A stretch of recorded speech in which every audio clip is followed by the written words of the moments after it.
Yeah.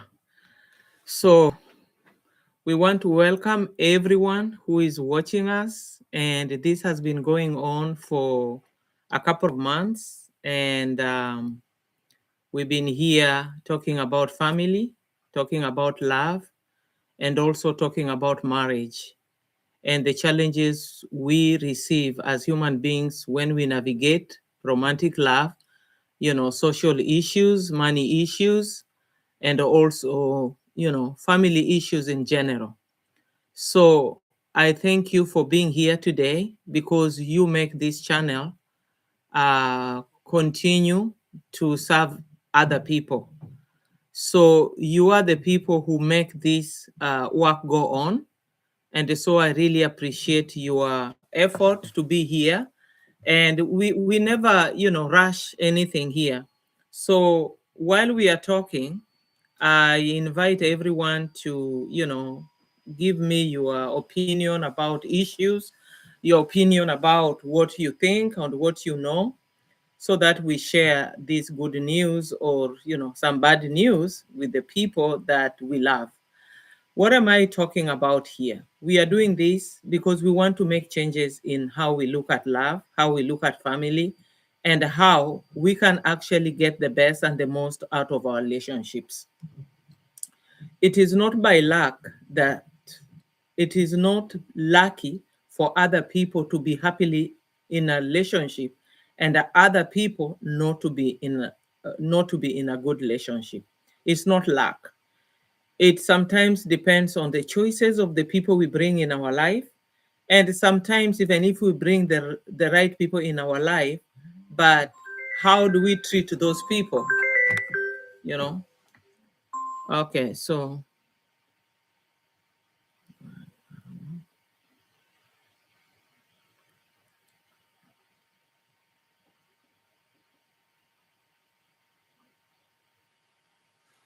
okay, hold on.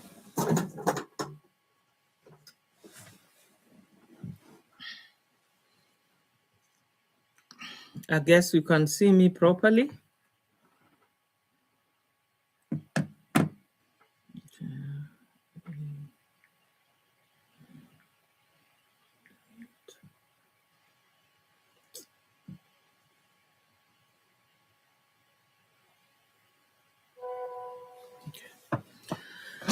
Yeah, so there are technical issues here. So it is not by luck that some people are happily married. It is not by luck or bad luck because some people are not happily married. Sometimes we are unhappily married because of the choices we make when we get into those relationships. Sometimes we just invited wrong people into our lives. So it all about choices. When you are happily married, you love the person you have, and then you make decisions that will actually make the other person unhappy or make your life miserable. And so it brings issues in your marriage. So today I want to focus on how can we actually be able to love other people. Number one, and I think I repeat this thing over and over again. I repeat them. Number one, you know how to love yourself. You must know how to love yourself. What do I mean? Loving yourself means that you treat yourself with dignity. You value yourself. You make choices of those things that build you as a person. So when people ask me, how can I get a good husband? How can I get a good wife? There are more men asking about getting a good wife over women who are asking, how can I get a good husband? Women just want a husband. But a lot of men are asking, how can I get a good one? It is not about the other person, it's about you, how you've really grown, how you are well adjusted. So I'm not going to be vague here. How are we well adjusted into relationships? So you need to be building yourself. You need to be somebody who is disciplined. For example, if you're somebody who has to do something and you normally sleep and always late, that already you are lacking discipline in yourself. So the first step to be happily married or to be happily in a good relationship is you being a disciplined person. If you know you have to go somewhere and you have to meet somebody, then you need to make time. You need to sleep and wake up early so that you can accomplish whatever you want to accomplish. That is discipline. You need to be somebody who wakes up and make his bed. You see, when you live alone and you don't do those things and hoping that now when you bring somebody in your life, you're going to be making bed, no. If you are careless on how you live with your life, you don't make your bed, you don't clean your house, your sneakers are stinky, you don't wash your clothes, your house is unkempt, guess what? Nobody's going to fix that for you. So if this is the problem with a guy who is not having any relationship and that they are not clean, they are not disciplined on timekeeping, they are not disciplined how they work out. Nowadays, people work out. People work out. Why are you, as a young person, I'm not talking being old, because as we get older, sometimes whatever you try with your body, the body says no. But as a young person, you are under 40. Why are you having a belly, walking around with a belly? Be disciplined, go to the gym or work out, do something with your life so that you're already disciplined. It's not like the person you're going to bring in your life is the one going to change you. No, it's not going to work. So if you don't make your bed, then one day you get married and then you want your wife to always to make your bed, even when you're the one who slept, who woke up later. You see, so eventually she's going to expect that if you wake up later, maybe you make your bed. If you have your clothes which are dirty, maybe you need to actually try and fold your clothes, hang your clothes in the closet. When we talk about these things, they seem to be very petty. They seem to be very petty. But this is what makes you to be who you are. This can make you be accepted and be loved or be resented. For example, if you don't wash your sneakers, I'm using sneakers because that's very common among men or young boys that I've seen. When you don't wash your sneakers, so you wear one sneaker and you never have time to wash them, they're stinky, or your socks is stinky. So it means that you, as an individual, you have never learned to take care of yourself. You've never learned to be disciplined in those matters. So when you bring another person into your life, they have to tolerate those behaviors that you never developed. Another issue that you as a young person, I'm talking to young people now, because if I talk to older people, most older people have given up. Most older people have given up. They don't want any change. A lot of the older people, even if I look at the people who are maybe listening to me here, you hardly find people 50 years and above wanting to change anything about their marriage. You see? So it's very hard to change people who have been already set up in their own way. And this is why if you are young, be disciplined. Keep your place clean. Yes, you'll get a wife, but it is not the wife to keep the place clean. She could wash, she could clean, she could cook, but you need to know these things for yourself. Because thinking that when you are still single, you are always spending your money buying food, never cooking in your house, hoping that when you get married is when you are going to cook. I think that is careless, because when do you think you're going to get married? Because getting married is not like going to a store and buying a car. No. So if you're a woman, also the same thing. Learn to be somebody who keeps their word, somebody who is neat, somebody who is attractive, not only in your dressing, but you're also attractive in how you talk to people, in how you handle things, how you walk.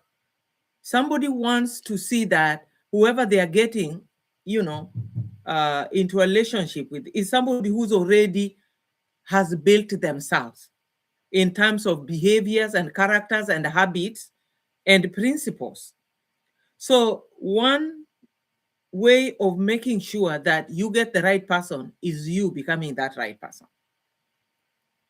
Is you be somebody who has cultivated to be disciplined in matters of emotions.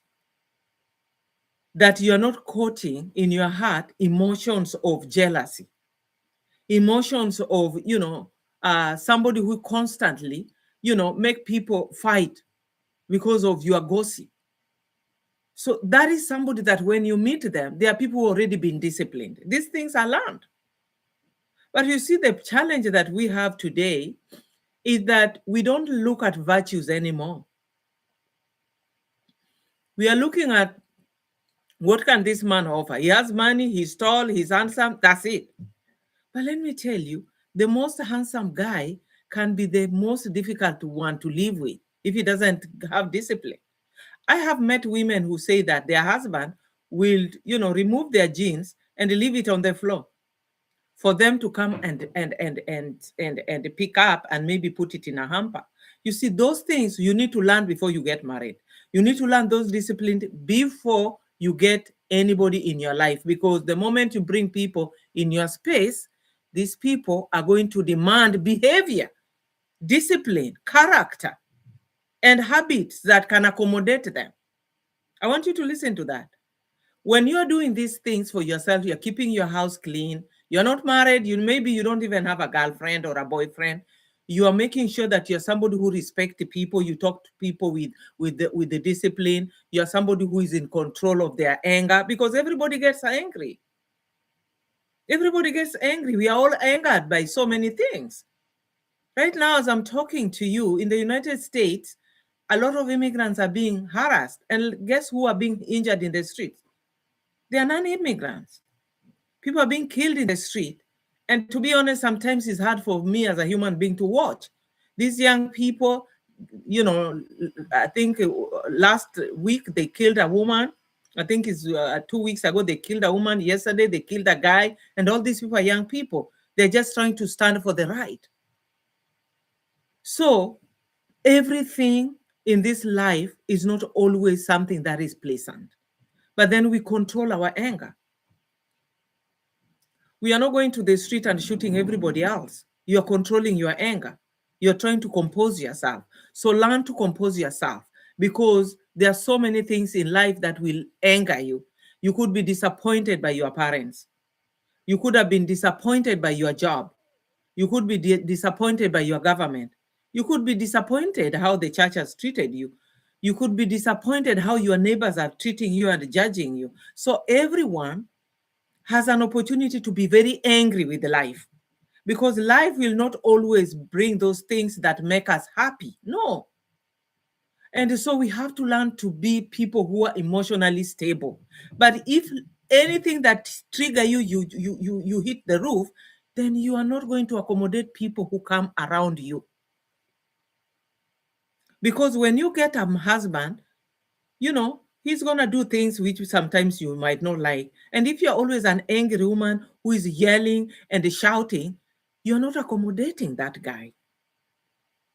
If you're a man who is always angry and everything has to go your way and you don't like to hear from other people, you don't want to be corrected, trust me, you're not going to accommodate a wife. So number one step, I want to repeat, is to make sure you as a person are growing. Learn habits that actually make other people comfortable around you. How can people be around you when you don't clean the toilet? I know these things sound like, what are you talking about? Why don't you talk about big things? But those are the things that people fight about in their homes. You use the toilet, you didn't clean it. Especially, I said here one time, the male, when you turn up that toilet seat, then you leave it up.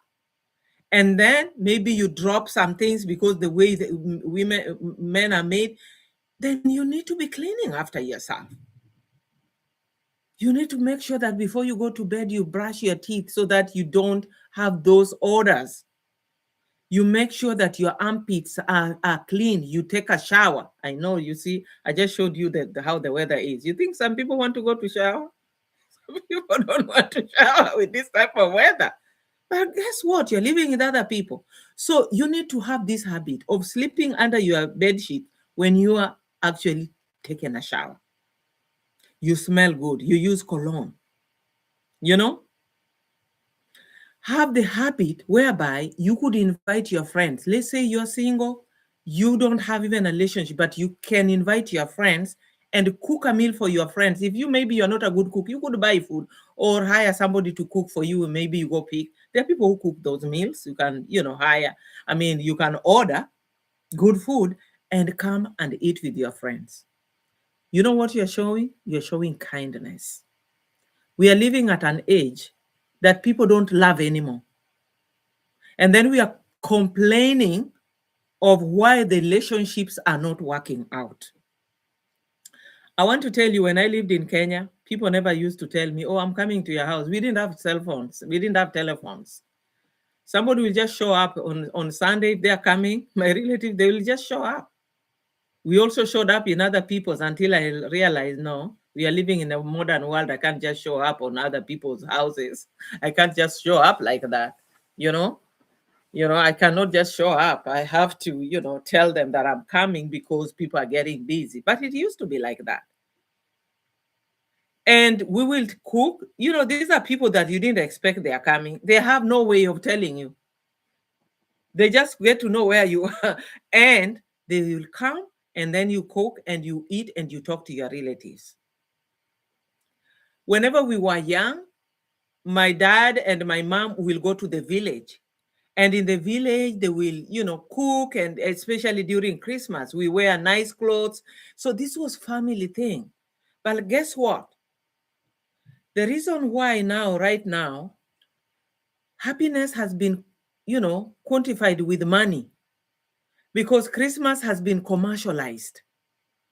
It's about what you are buying for who. It never used to be like that. We grew up when somebody does not have something, like Christmas is a time to give somebody who you need help. That's how we lived. And so let me tell you, you are not going to be happy in a vacuum. Marriages are not happy in a vacuum. You have to do those things that maintain relationships. Getting along with the friends, inviting people in your house, doing maybe, picnic together. Trust me, people don't do those things anymore. You have to go to the movie where you have to pay. You have to go maybe to these shows and museums and all that, aquarium and all these places you have to pay. So when you don't have money, it's like you're stuck in the house, maybe just watching your TV. And so people are so confined. So if you want your relationship to grow, also be somebody who is social with other people. And that's why I've said here before that, especially if you are living in diaspora, avoid loneliness like a plague. Because those people who are living away from their countries, those people who are living away from their families, because you could be in your country, but you're living in the city, and in the city, there is none of your relatives, or none of the people you know are there. So imagine if you don't go to church, you don't have any social gathering, what are you going to do? You don't have any time that you meet your relatives like, we used to do that. And so I always tell people who come to diaspora or live in the city where you don't have relatives, you might not have friends, the best thing you can do, make sure that you are in a social gathering. It's healthier for you. Being in a church, if you're a Muslim, go to, to mosque. If you're a Buddhist, whatever religion you are, seek those places. Seek a place whereby you could meet maybe people from your country, you could meet people from your, from your tribe. It's not a bad thing. It's social. We are trying to survive here.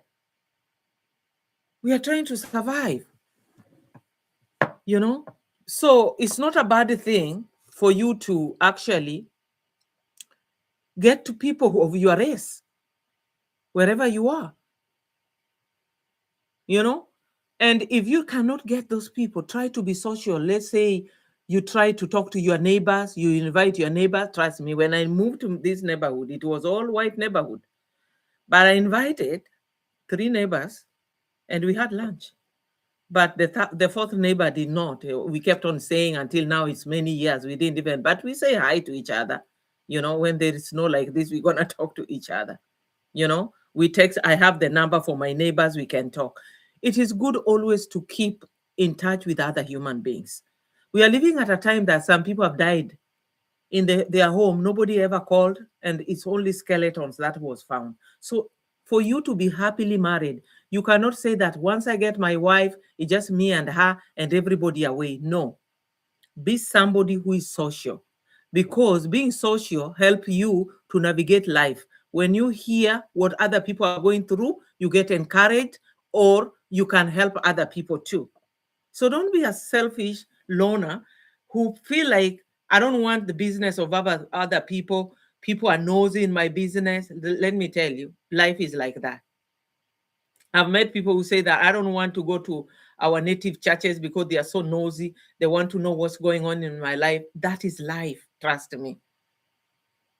That is life. You can never live as an island. God created social human beings the way we are created. We need each other in this world. So don't live like you don't need other people. Okay? So another thing that that I want to say that make you be somebody who is capable of loving is that be able to forgive. Where do you learn how to forgive? You can never forgive if you've never been wronged. I've heard people say, and more than one person has said this: if you cross my line, you know how bad I am. I am good as long as you don't cross my line. You are not a good person. You are a bad person. If you tell people and you have this principle that I am good as long as you are good to me and you never made any mistake, you never crossed my line, you never stepped on my toes, I'm good, trust me, you are not good. If you cannot forgive, then you cannot live in this world. Trust me. How do you feel when these governments, when there is demonstration, they are killing these young people who are in the street and killing people who are peaceful demonstrators? If that parent does not find a way of forgiving these people, that unforgiveness will kill them. Somebody's already took away your child, took away your husband, took away maybe your uncle, your relative, your friend. And then now, if you don't forgive them in your heart, it's not like then God is the judge, because sometimes you don't have the power to do anything. Of course, they're going to sue. But even if they are given money, is money going to bring back the person that they killed? No. So learn to know that in this world, you learn to forgive and let go. I think I told you a story that I was reading here in on the newspapers that this guy, I don't know how true it is. These are allegations. Whatever I'm saying here, I'm not saying them they are the truth, because whatever you read in the newspapers or whatever you read online, it might not be the truth. It could be something that it's not the whole truth. So I cannot say this is the truth. But this guy were married like 10 years back, and they divorced from his wife, and they only lived with the wife for about 7 months, not even a year. And so the marriage was, was dissolved. And 10 years later, he went and actually killed the ex-wife, who already had 2 children with a new husband. He killed the husband and killed the wife. You know what happens if you don't learn how to forgive? You have to learn how to forgive. Because if you don't learn how to forgive, you are going to have trouble in this world, because people are going to cross your line. You need to learn as an individual how to contain yourself over jealousy. Because whatever makes somebody go kill a woman that they were married to 10 years back is because maybe he cannot hold a relationship. We don't know what is going on in their head, but they never learned to control their jealousy. So there are things that you need to put, as a foundation for your character, so that jealousy should not consume you over the years until now you are doing something that nobody's thinking about. And when you kill somebody, you see, people are very selfish. When you kill somebody, yes, you go to jail. But do you know how your parents are feeling? What about your brothers? What about your siblings? What about your grandmother, your grandfather? What about your neighbors? What about your co-workers? So in other words, what I'm saying here, you have to learn to be unselfish. Even when we are so, bogged down by life, and then you are thinking of committing suicide, don't you think about other people? How about your mom? How about your children? How about the people you're leaving behind? So you see, even when really we've been so disappointed with life, we are thinking of committing suicide. Even some celebrities who commit suicide, I know mostly it's a mental issue. But before you go there, when you're thinking of committing suicide, why don't you talk to someone? You're hurting people you leave behind. Because you're so much concerned about your pain, you want to end that pain in your heart or in your head, but you're not thinking about the pain you are going to cause the people you are leaving behind for the rest of their lives. It's selfishness. And let me tell you, I'm not saying that people in this life, that even those people have never committed suicide, you've never thought about that. Sometimes life is really frustrating to an extent that you feel like, oh my goodness, I cannot hold it. I just want to end this pain and disappointment. But not everybody go through with it, because you meet somebody talks to you. If you think your life is so miserable, then you find people who are more miserable than you. If you're living in the Western world, why don't you watch those people who are living in $1 a day? Those people who are walking to school by foot, or they don't have any means of transportation. They don't even have a bicycle. They walk for maybe miles.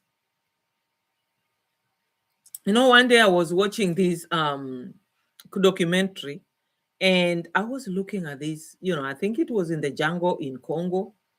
This guy has a bicycle, but guess what? That bicycle was like carrying, like, oh my goodness, like 10 sacks of charcoal. The guy didn't even have shoes. He has slippers. And I said, you know what? Sometimes when you look at that, it's not like I feel like my life is better, but at least I thank God that I have shoes. I have a car I can carry, other things, or I have money that I could hire somebody to bring me charcoal. So you become grateful for what is. Because why am I talking about jealousy, about committing suicide? Because we do these things in our marriages. When we don't fix those emotions, we hurt people that we should be loving. We hurt ourselves because you've been disappointed. And this is why I said here that, look here, if your husband is cheating, it is not the first time that you've heard somebody's cheating. So then why are you harming yourself? Actually, people who cheat on their marriages are more than those people who stay together. They're at least the ones that we are hearing. If you know 10 marriages, you'll find that 5 people have cheated, maybe only 5. A lot of people are not careful in their marriages. So what do we learn? We learn to know that, you know what, in a relationship, it can break. The relationship, the person you love can leave you.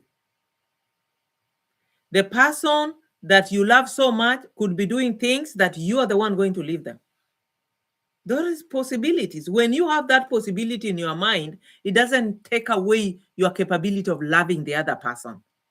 It makes you be somebody who is adjustable. So that when life happened to you, you are not so surprised that now you want to kill yourself and want to kill the other person. No. So learn these things before you bring people in your life. That the person you love, the woman that you quoted, the woman that you make her life wonderful. You know, some people, they brought the women here from, wherever this country, especially as Africans. You brought that woman from Kenya, maybe Uganda, or you brought her from Congo. Her life was not good. You could have brought her from the village. Now she came to where you are. You paid her immigration fees. You paid for her, for her visa, for her ticket, everything. She came here, lived with you until she got her papers, and everything really was perfect. And now you took her to college. She now getting even more money than you. And then she's leaving you. Be ready for such things. I'm talking to young people.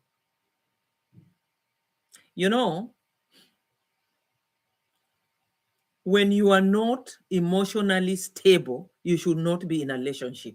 If you keep on flipping at a little, trigger, you should not be in a relationship. Work on your anger and your emotions.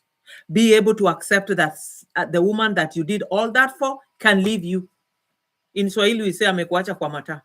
After doing everything. Yeah, that's how life is. People betray each other all the time. I'm not saying that you should do that, but when you're a good driver, like I'm a good driver, I've not gotten a ticket, I don't know, going 20 years.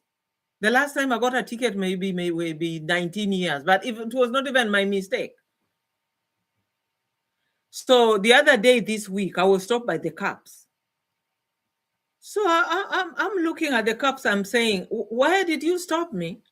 It says, oh, give me your license and give me your registrations and your insurance so that I can tell you. I say, no, I need to know why you are stopping me before I give you all that. Then he said that, you see, I stopped somebody, but you are still driving on the right. So you should have stopped. When you saw me stopping somebody, you should be driving on the left. I said, I didn't know there are such laws. And I said, didn't you see me that the next police who stopped the other person, I stepped on the left. He said no. I said, yeah, because I when I was driving, I just saw you and I could not. I have to look behind and to see that the other cars are not coming before I turn on the left. He said, okay, there were no other cars. I say, well, I don't know that. But then he told me, I'm not giving you a ticket, but I'm just giving you a warning. Things like that happen. I'm a good driver, yes.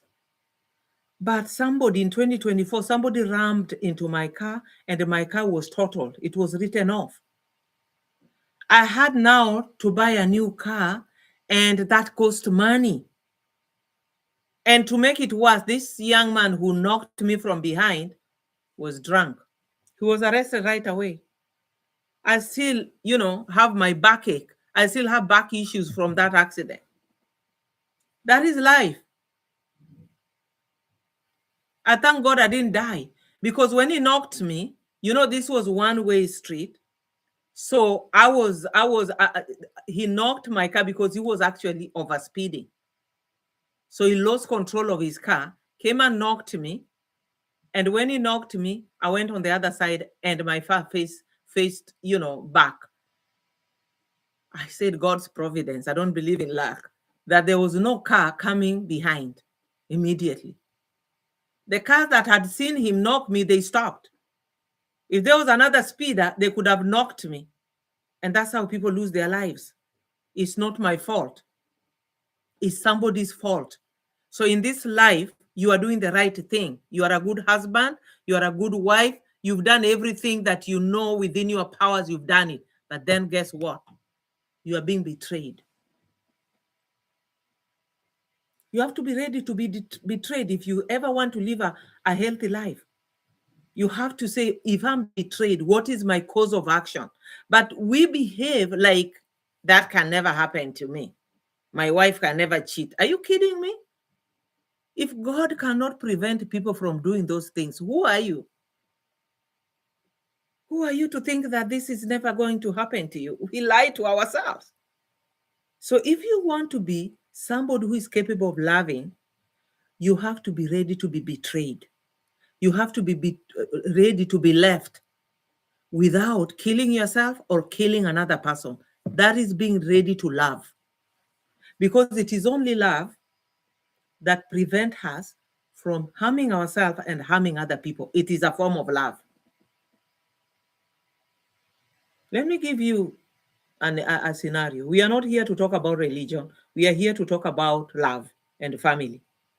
But guess what? The day Jesus was hanging on the cross, I want you, for those people who are Christian, go and read your Bible. Jesus is hanging on the cross. His hands and the feet are still bleeding with the nails they put there. But what is his prayer? God, forgive these people because they don't know what they are doing.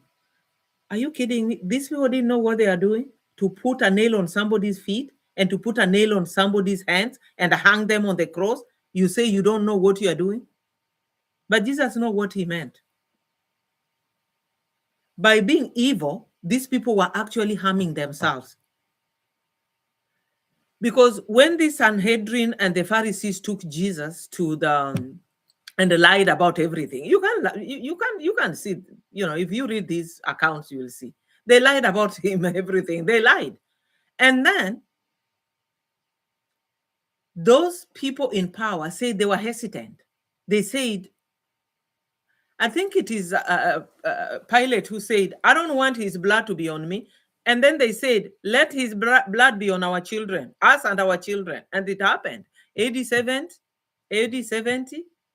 the Romans came and took over the city of Jerusalem.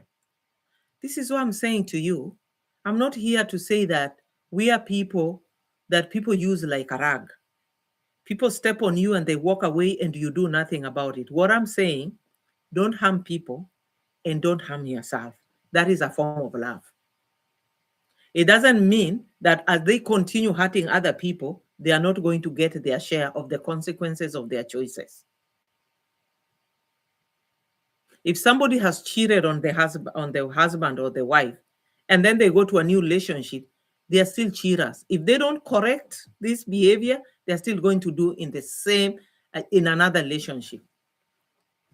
You look at these celebrities. The other day I was seeing Mark Anthony, who is a singer, used to be a husband to Jennifer Lopez and all that. They're seeing, I think now this is the fourth or the fourth divorce. So people have to change. You are not alone. So when these women, I'm not saying now we demonize people that if they are divorced, you can never marry them, but have they changed? So the fact that somebody is hurting you does not mean they are not hurting themselves. Because that behavior, if they don't change, is going to affect them, affect their relationship. Somebody's going to leave them because this Mark Anthony is the wives who are divorcing him. Now those 4 wives divorcing him. He has to start over. You think it's easy for them? It's not. They might say, oh, I'm starting over with a new woman, a younger one, but let me tell you, deep down, they're hurting. They're human beings. They're hurting. And this is why you need to learn to love yourself enough never to harm yourself because somebody has left you, because somebody has cheated on you, because somebody had decided to betray you. You need to love yourself enough. And this is what I'm talking about. Loving yourself means that you put yourself first. You prefer yourself first, which means I'm not going to harm myself. And I'm not saying it is not painful. You see, when I look at when I got married as a teenager, even up to when I was 25, I felt like if my husband will ever leave me, I felt like I will not even survive. I'll feel like I would die. But quickly, I realized that's not true. That's a feeling, yes, but it's not true. It has happened to other people. I can survive it too. I realized that. When you truly love somebody, you feel like you're going to drop dead when they leave you. It's true. It's not a lie. But the truth is, it is not like you cannot survive it. You can.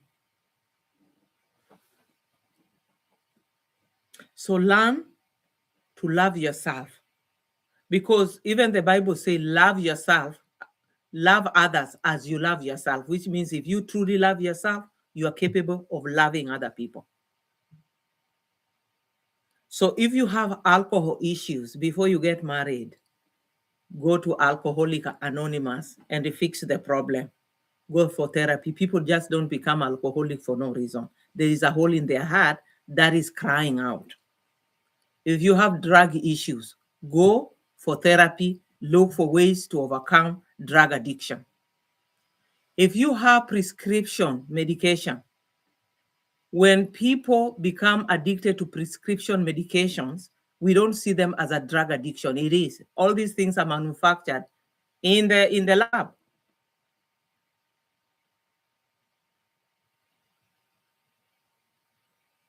You need to find a way. We know, if you read the papers, you know what killed Michael Jackson.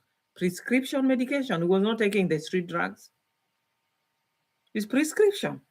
So when you're in pain, let's say you have an accident and then you're given those medications that, or you have a surgery and maybe you have an amputation, whatever happened, you are given those medications, and those medications, now you get hooked on them.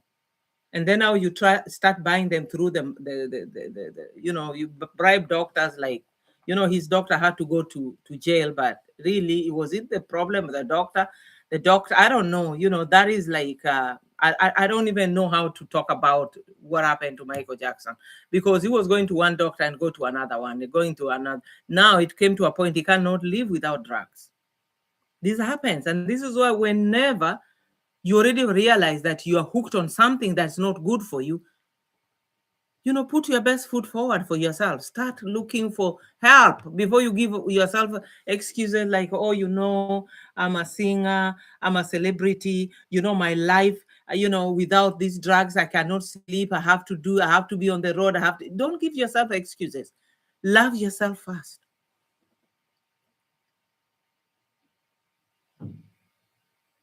You can leave that profession and save your life.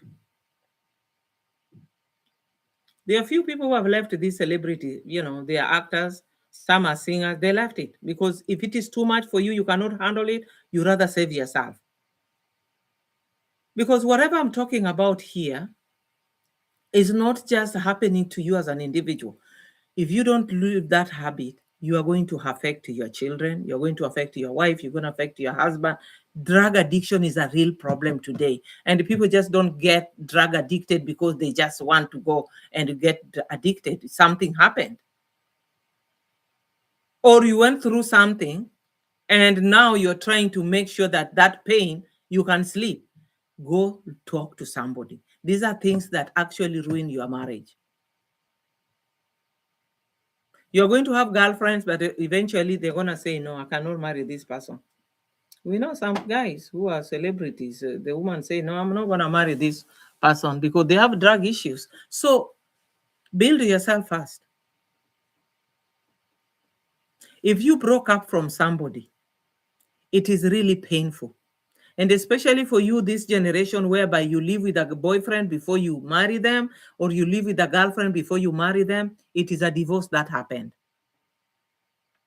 If you lived with a girlfriend and you broke up, trust me, that's a divorce. It's not different. The fact that you never signed marriage certificate does not take away the pain. You need time to really heal before you venture into another relationship. Otherwise, you're going to carry the disappointment and the anger and bring into a new relationship. That's how you become capable of loving the other person. You should not punish other people for your ex's mistakes. You should not. I've met a lot of young people, a few young people. Their girlfriend disappointed them.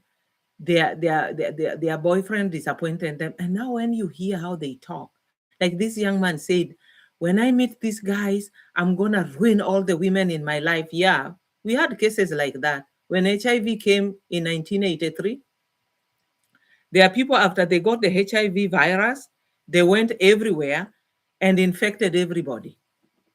So what are you doing? Are you helping yourself by ruining other people because your life is ruined? That's being a devil and incarnate.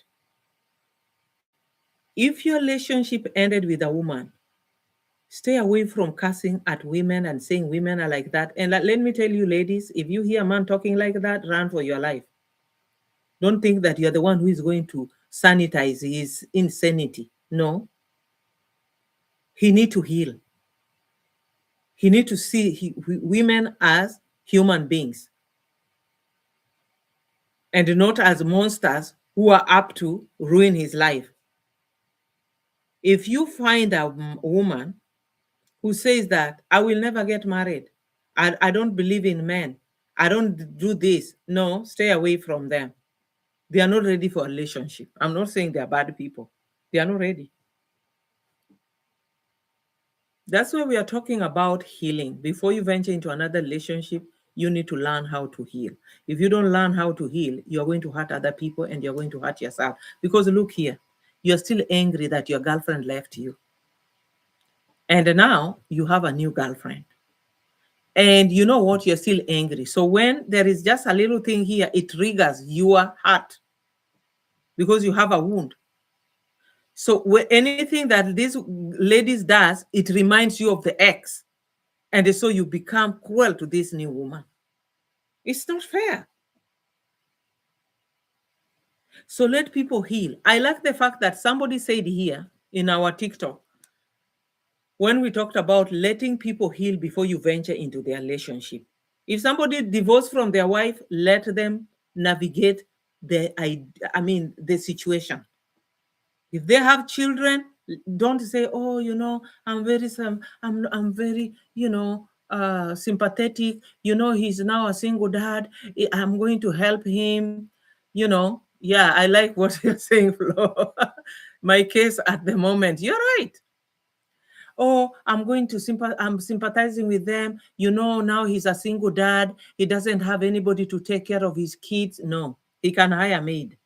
He can hire help. He can bring his sister. He can bring his mother to live with him. I know people who do that. I know. I'm related to one. The relationship didn't work. He has kids. He brought his mom to take care of the children. He brought his mom and his dad. That's what you do so that you can heal your heart instead of going to another woman. Now, this woman wants a relationship, but you are not ready. Your heart has been broken.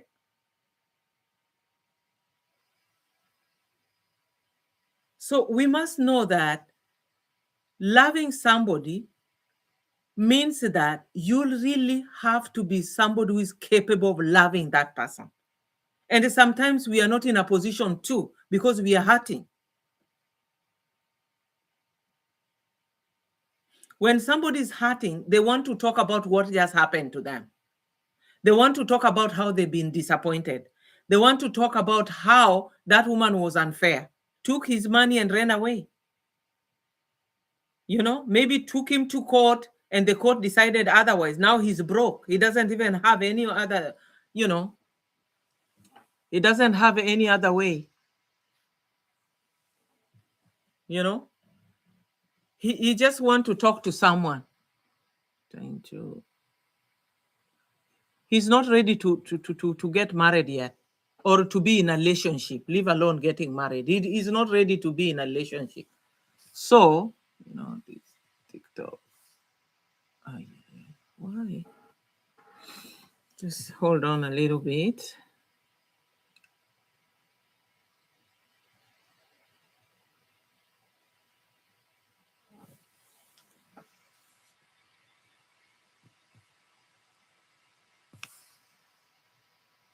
What's happening here?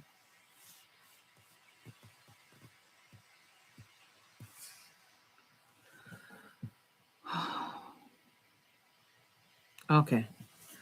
They said they detected inactivity, so I had to do the TikTok. What I'm saying, for you to be capable of loving somebody, you have to be somebody who actually is in a position. You take care of your emotions, you take care of your finances.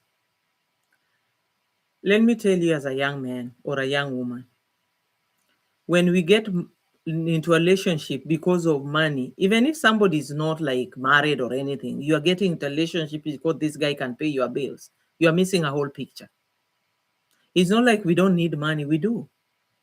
And I'm not saying that if you in a relation with somebody who has money and you're enjoying that, economic power is a bad thing in itself. It's not a bad thing, but it should not be a motivation, because these are things that go and can disappear. We need to know that the person that you're bringing in your life is the person that you want, whether they have those trappings or not. And this is why I was talking about behaviors, like somebody who can take care of themselves, somebody who is clean, somebody who has worked on their anger, somebody who has worked on their attitude about life. How do you look at life? Are you looking at life like a rebellious person who wants to fight everybody?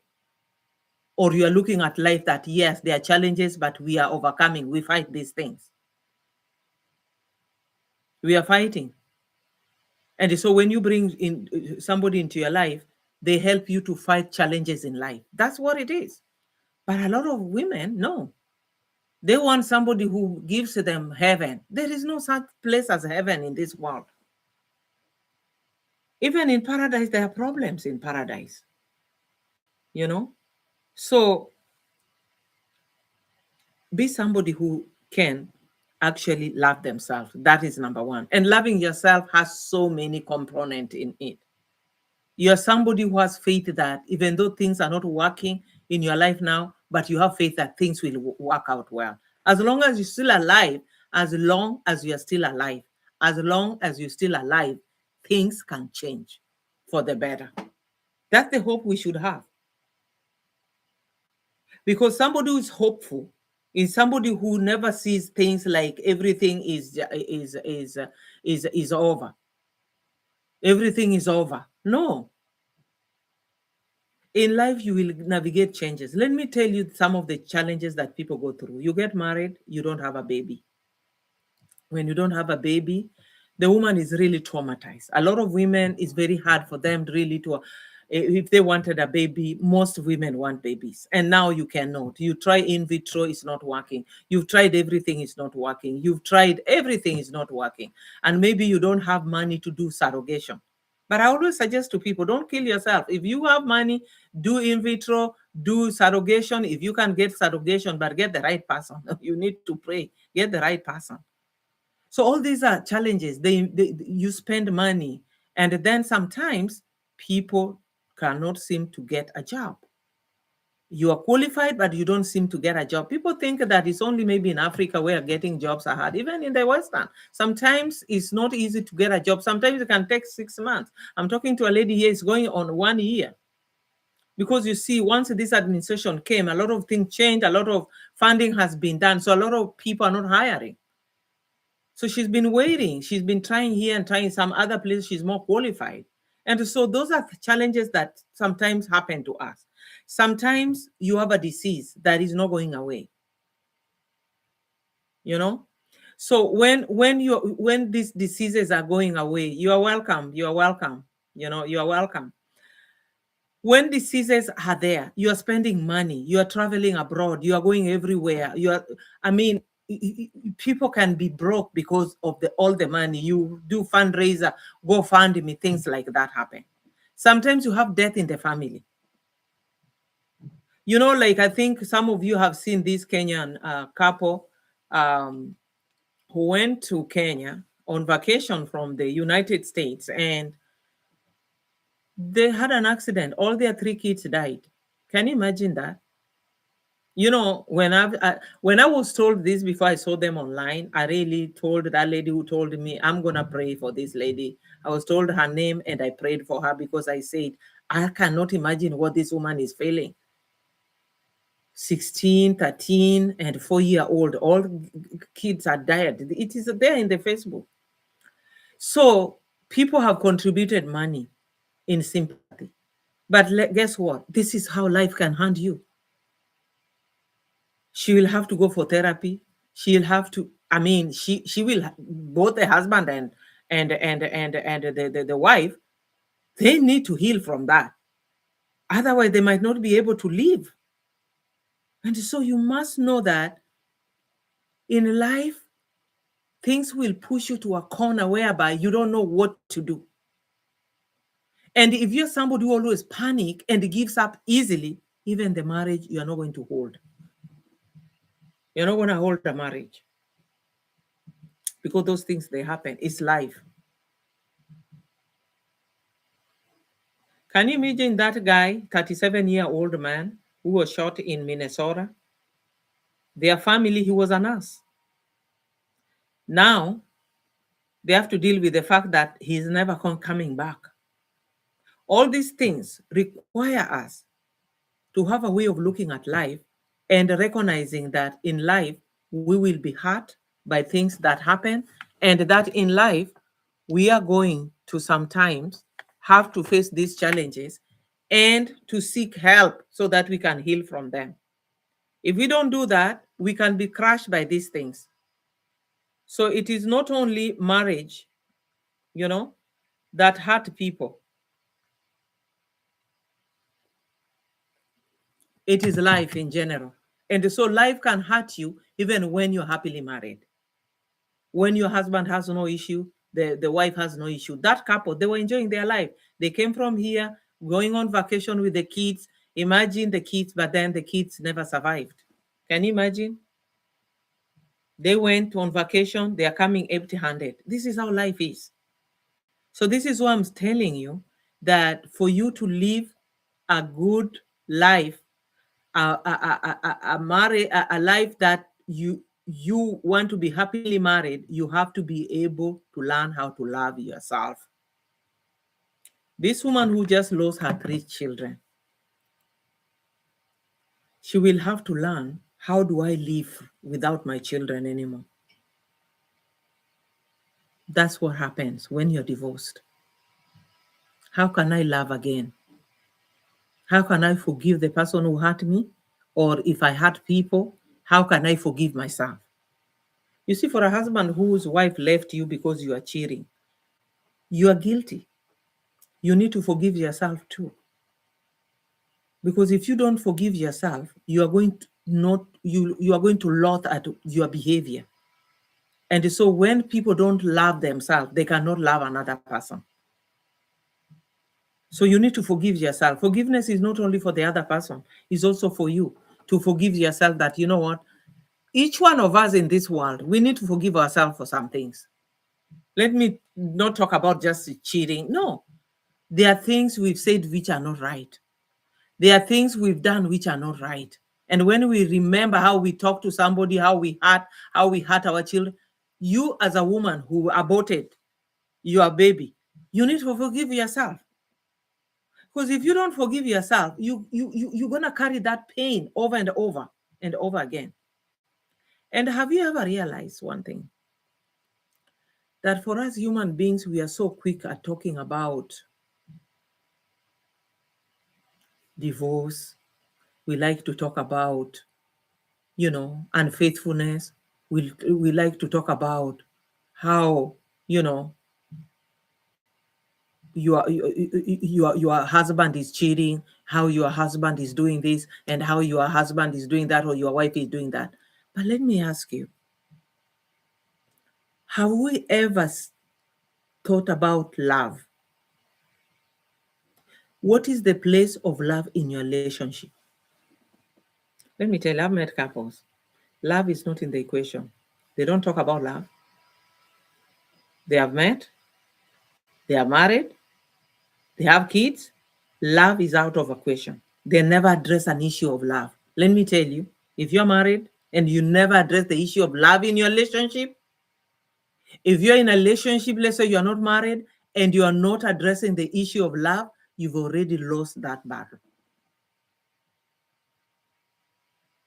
Because in all these things we are talking about is about love. Loving yourself and loving other people. You see, people go to the mountains and they pray over there, they raise their hands. There's nothing wrong with that. I'm not criticizing that. They raise up their hands and they praise the Lord and they say how much they are filled by the Holy Spirit. They are giving their heart to the Lord and they praise Him in the mountain and they fast and they told the Lord, I love you. But what does the Bible say? The Bible says If you love me, keep my commandments. And what is the commandments? Jesus said, love your neighbor as yourself. So the essence of love is not coming here to claim how much you love God, but you're not doing anything for humanity. We are not talking about your neighbor. We are talking about a woman in your life, a man in your life, your children.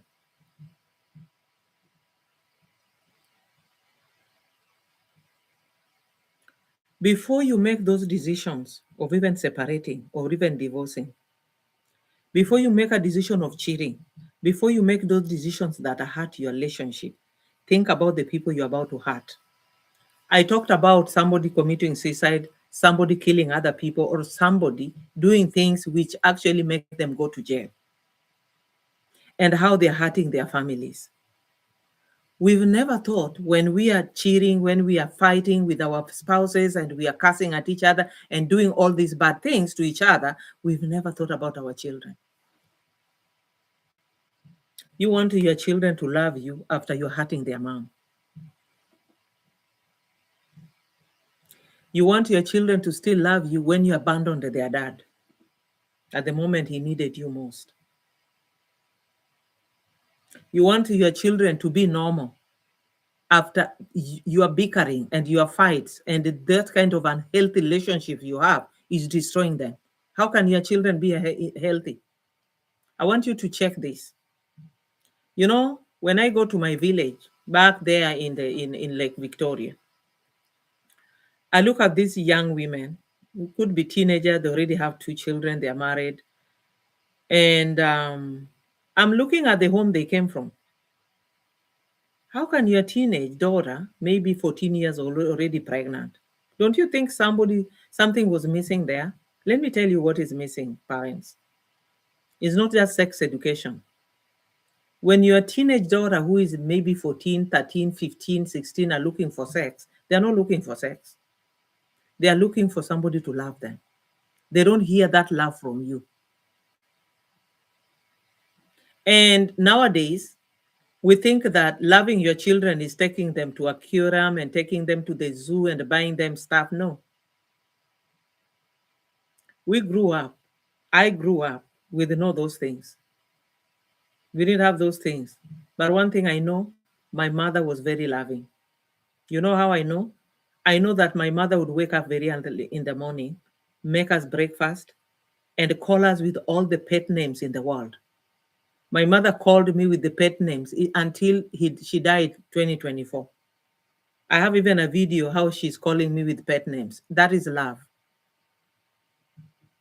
So when I talk about love, I'm not just talking love from my husband, who has enabled me to talk about relationships on this podcast, but I'm also talking love from my own mom. My father was not expressive about love, but my mother was very. My mother would sacrifice anything for her children. Whenever I would go to boarding school, my mother would walk me to the bus stop, and the bus stop was like 1 hour, and then go back walking. Because in that time, those villages, we didn't have transportation that come next to your home. So whenever I would go to the village, my mom would take me. First of all, she will wake up very early in the morning when it is in the village, and very early in the morning, and cook something. Cook for me ugali for those people who come to Kenya, and something good like fish, chicken, something. And we'll tell you, my daughter, eat before you go. You have a long journey. You see, I still remember those things. I was in high school. I still remember those incidences. My mother will make sure, I'm a big girl, I'm a teenager, I'm 16 years old. My mother will still make sure that I boarded the bus. She will walk me, she will never leave me halfway to walk all the way. She must see that I boarded the bus. My mother taught me to pray. My mother would pray for us. My mother never talked about talk ill of people. My mother taught me virtues. To always do things. My mother never sat down, talk about other women. And my mother worked with her hands. So when I'm talking about these things, there are people who have shown me the way. There are people who have shown me the way. She was never lazy, waiting for my dad to do anything. My father was those old type of people. But my mother was different. She worked with what she had. She loved her children. She did everything. My mother would sell all the cows for us to get an education. She would do anything. She would even sell her land. And so I personally received love from my mom. So I cannot say that I grew up without love. No, I did. I was loved. Did we have money? No. We struggled. Is this thing still working? I don't see people, we are about to close. I don't see people talking. I don't see people commenting anything. So when you are hurting your children, when you are doing these things, you are not just hurting your wife, you're not just hurting your husband, you're hurting your children. And your children will never grow up to be good children. And that, like I was saying, when you go to the when you go to when you go to the village, I look at this thing and I say, if the teenage daughter is having pregnancy, which means she was sleeping with some little boy there who maybe never valued them because the boy doesn't know anything. So what happened here? It means that the mom, the mom or the dad never talked about love, never really showed the love to these children. And that, psychologists have found that, psychologists have found that children who are never loved from their home do not feel loved. They look for romantic love before their time. They drop after school to go hook up with a boyfriend. Why? And then you see these kids who are very bright. They are not going to school. You go to the village, they just dropped out. One time my husband went to the village and his relative, he took like a bunch of 10 kids and say, you guys, you should not be hanging around here and doing nothing. I'm going to pay your tuition. And he took them, bought them uniform. Guess what? Majority of them quit. For your kids to do well, it doesn't matter about money. It is the language you talk to your kids about. It's about loving those kids. It's your children knowing that you love them, even if you don't have anything. Let me tell you the story about my mom. My mom was like, my mom was like those older ones who will keep their money. My mom was very funny. She would keep money in the plastic wrap and put it, maybe hide it behind the house. So one day I told my mom, mom, if something were to happen to you, and if something were to happen to you, and you put the money in the soil at the back of the house, nobody will know until that they break down that house. So somebody would have found a treasure, And so, but guess what? When we are going back to boarding school, my mom would have money to give me. That is love. And some of you do not know how to receive love. Some of you never saw that as love.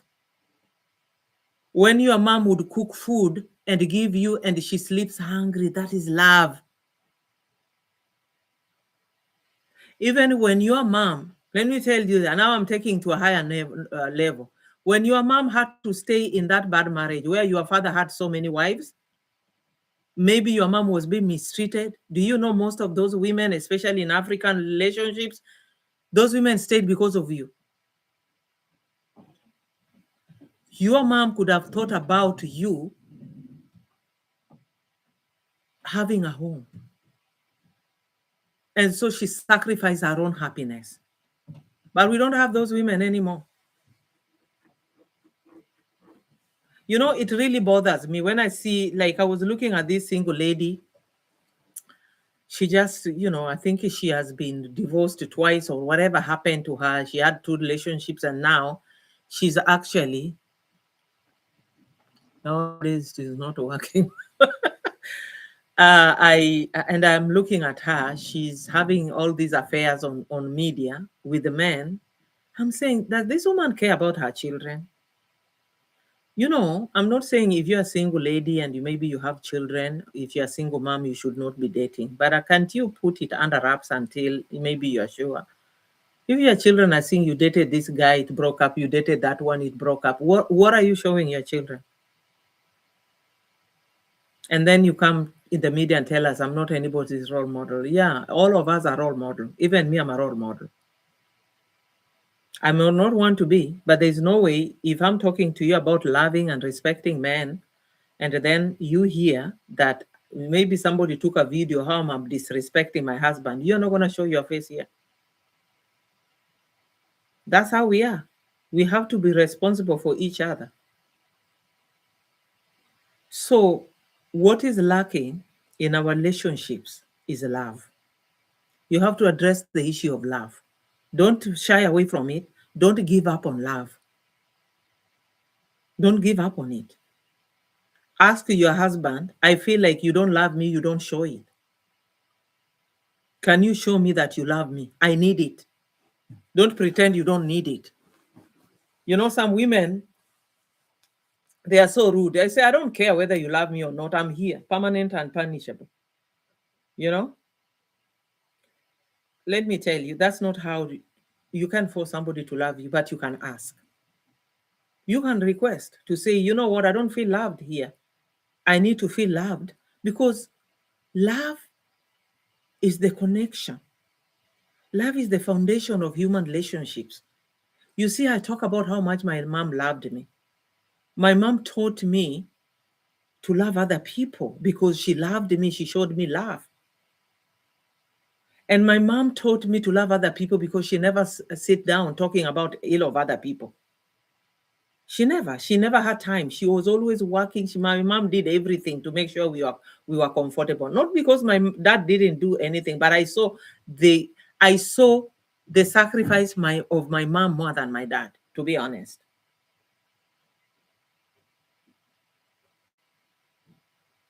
But you know, before my dad passed away, I realized that he had his own way of loving us that he never showed. That, you know, that a way of loving you without showing. So when you don't show love, it doesn't exist. So you must be able to be expressive. You have to show love in acts and also in your word. People want both. People don't want to be told I love you, but you are not doing it. People don't want to see that you are doing things, but you're not telling them. And this is why I've told the ladies that if somebody has never told you they love you, no, don't be in a relationship. They have to say it. If they cannot speak it, they have heavy tongue, they should write it down. They should find a way of writing it, because you're going to need it over the years. So if in your marriage or your relationship you don't talk about love, introduce the idea of love. And you see what happens. And being intentional, being deliberate about going out there to express that you really care for the person who is in your life. You see, we do so many things, especially Africans. We take cows, we do expensive weddings. I mean, you buy expensive cars, people buy things. But did you know somebody can buy you things, but they don't love you as a person? Do you know that? Because some people can buy you things because they can afford it.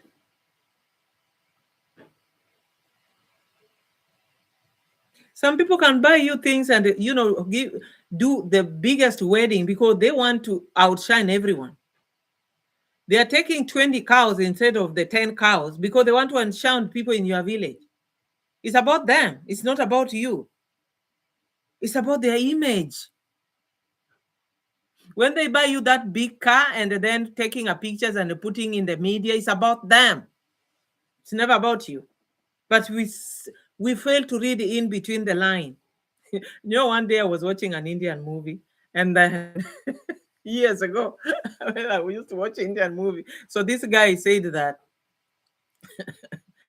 that I'm going to buy you a gift. He told the girlfriend, I'm going to buy you a gift. So he came with a motorcycle. And then the lady said, are you kidding me? You said you are going to buy me a gift, but you bought yourself a gift. That's how people can behave. They're telling you, I'm buying you the car, but they are buying it for themselves. I've seen people who maybe you cannot afford those trucks, that big car, trucks, SUVs. And then you have one child, and then you're saying, oh, we have to buy this for the baby. Is it for the baby or for you? The baby can sit even on that small chair, on the small car. Does the baby really require big cars? No. You're buying it for yourself, but you are getting an excuse to buy it because you're going to spend money that you should not spend. So we need to read in between the line and know, is somebody loving me? Or is somebody actually loving themselves by doing this thing? And let me tell you, when your eyes open, now I'm creating problems in relationships. There are times when you don't know, you are safe. But when you know about love, trust me, when you know, the truth sets you free in a bad way sometimes. Yeah, you go and talk about relationship. If you have a boyfriend, talk about love and where your love is. Let not this guy tell you how you are going to have a big wedding. He's going to pay dowry. I'm talking in the African context. In other communities, people don't pay dowries. You just, plan your wedding. Nobody gets anything, and you have your marriage. You have your wedding and you have your marriage. But in these other, you have two. You have a wedding, but before you have a wedding, you have to pay dowry. Those are the African way of doing things. I don't disagree with it. Actually, now I like what young people are doing. They skip the wedding, they do the traditional one, and they're done because the traditional one is cheap. Once he pays the dowry, people eat, people dance, and and then you take your wife and go home, and you skip the expensive hotels and all the money that you should have done the wedding. So learn to be expressive in your love through words. You see, there is a reason why God created beautiful women, so that a man can admire the woman and see it. It is very strange if your dad, if you are, let's say, a teenager, or you are maybe even if you are 30 years old, and your dad say, oh, you have good legs. That's creepy. You have beautiful legs. That's creepy. So who should see the legs of this woman? It's the husband. You have a nice neck. Who should see it? Imagine if your brother tells you, oh, your neck is beautiful. That's creepy. Those are things that the man in your life should tell you. So this is romantic love is beyond some people. It's a divine love. Some people, they cannot measure any standard of love. Their love is mediocre. You never see the beauty of the other person. Who should see it? You never see the quality of work of the other person. Who should see it? You see, when I met my husband, I thought, is this guy the one that my mother warned me against? Maybe he's a pretender, because everything about me was good. I remember our second date. We were in Nairobi, so we are walking, and somebody drove the car, and I was wearing white boots, white sneaker boots. They were very nice. I think I still have a knack for sneaker boots, and he had a handkerchief, and when the water splashed on my shoes, he took his handkerchief and wiped it away. And all the way, my husband was holding my hand, my boyfriend then. Actually, I don't know even if we were already in a relationship, because we were just trying to see where we are going. But he was so kind that I was wondering, because my mom had warned me, don't be, lied to. Some men are liars. They could be laughing at you. They could be laughing with you, but, whatever they want is one thing and all that. So I was very cautious. I was very, very cautious. And so is this guy for real? But guess what? My husband is still the same. If we are in a church, my husband will not allow me to sit somewhere while he's sitting on another corner. No. That's affection. My husband does not shy holding my hands. That's affection. My husband is not shy of talking about how he loves his wife, even among his relatives. They're even jealous. He still does it. That's who he is. And so when I'm talking about romantic love that is possible, because I've experienced it. So nobody should tell me, oh, we are married, we have children. No, children should not ruin it. Children should actually add beauty into your relationship. Because now you are caring for somebody. You've been caring for each other. Now there is a child. Now both of you are caring for this child. That's unity of purpose. Having many kids, that's the choice between husband and wife. I cannot talk about it. It's how you navigate it. As long as you make sure that you have the time to do both. You have the time to dress well. You have the time to talk nicely. You have the time to actually grow yourself as a person, depending at what point you got married.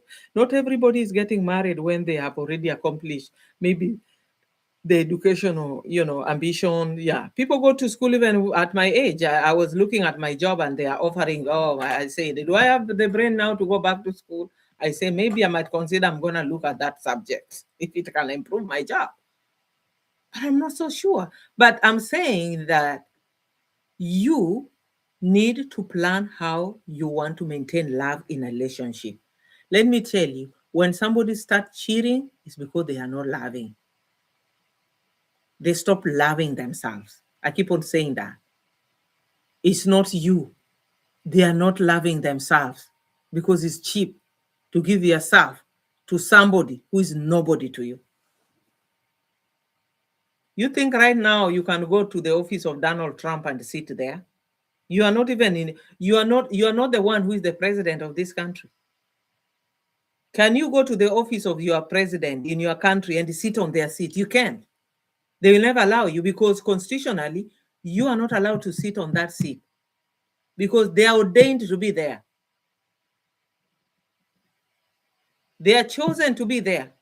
Whether they stole the election or they did not, but the system already, they're ordained into that seat. You cannot sit there. So when somebody who is ordained into a relationship of marriage goes and really give themselves to a nobody, it's not about you. It's about them. And I'm not saying it's not doesn't hurt you. It hurts you. Just like if you are a mother who cooks good food and your children are eating and everything good in your house, everything you cook good food and there's a plenty of food in your house, and then your child goes and eat in the garbage can. You wonder what happened. They are leaving good food in the house, the good food that is cooked, and they are eating from the garbage can. Something is not right with them. It's not you.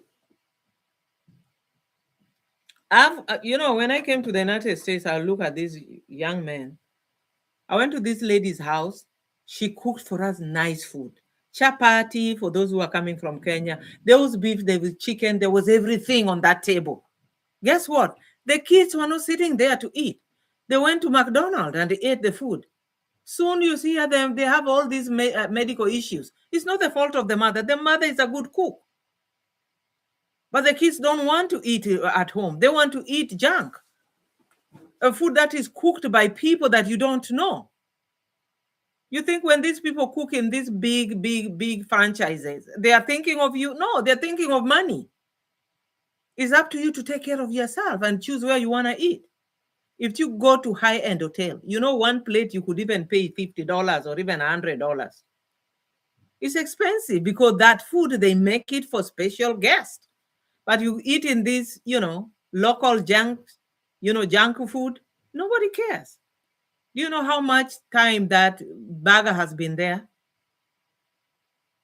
It can live to be 100 years. So imagine you're consuming something like that. I think 120 days, something like a year or some years. It can live for a long time because of preservatives and all that. So in other words, when somebody who is in their sanity goes and actually defrauds their own body with the strange women, they are not loving themselves. They are not enjoying anything. They hate themselves enough to throw themselves at the garbage can. But that doesn't mean that you are not hurting. Just like a mother who is giving her children good food, but these kids are still eating at the junk. They are buying pizza and buying all this canned food, but there is nice cooked home, nicely home cooked food.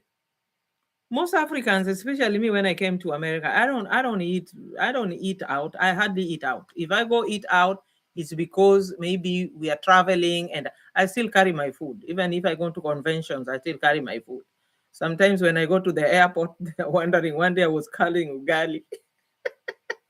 I was carrying ugali, and this lady, but the goodness, she was African. She realized that's fufu, so she let me pass with it, through the airport checkup. And people are frown at me, but eventually they say, "Hi, Jane, you take care of ourselves," because I'm not trusting people to cook for me when they are cooking for public, and especially if I'm going to stay there for a week, I need to at least try before I navigate where can I eat. You have to value yourself. That's what I'm saying. You are not able to love somebody if you're not loving yourself.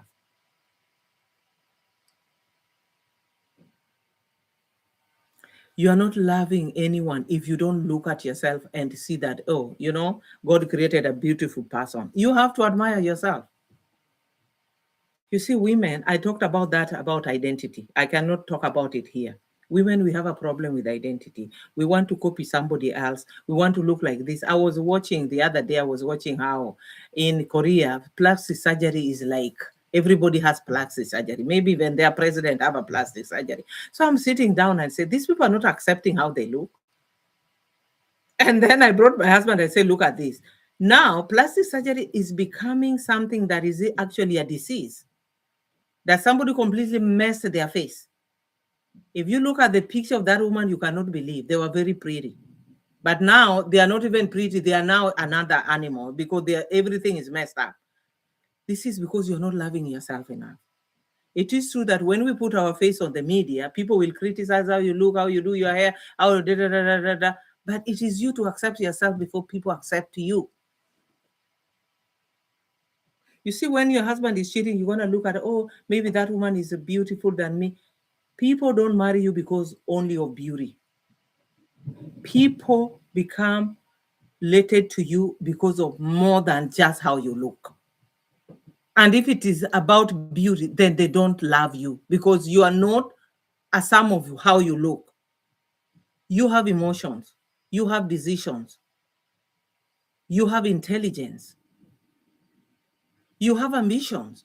There are things you are doing in this life to make a life. You could be a mother, you could be a father. You could be the one, taking care of your parents and taking care of your family and taking care of everybody. So you're not a sum of just how you look. You're not a sum of how you feel. You're a human being who is a total human being with everything about you. And let me tell you, you need to learn about that. You need to learn as a woman, accept yourself. You might be growing up, people saying, oh, you look like this, you're dark, you're light skinned, doesn't matter. Accept yourself the way God created you. So that if your husband is going to another woman who just look beautiful, we call them legally blonde. Not everybody who looks beautiful has everything that husband needs. No. I'm not really down playing beauty here. I'm not. But we never went to a store to choose how we look like. I'm looking at the people trying this, for us Black people with the plastic surgery, we are not crazy. It's people with light skin, white people and these Asians, they are crazy about plastic surgery because you are not accepting yourself. Because I don't see how it really, I know plastic surgery can fix some things, it has its own place. But when people now excessively use it until you don't look the same, which means you are wiping your identity.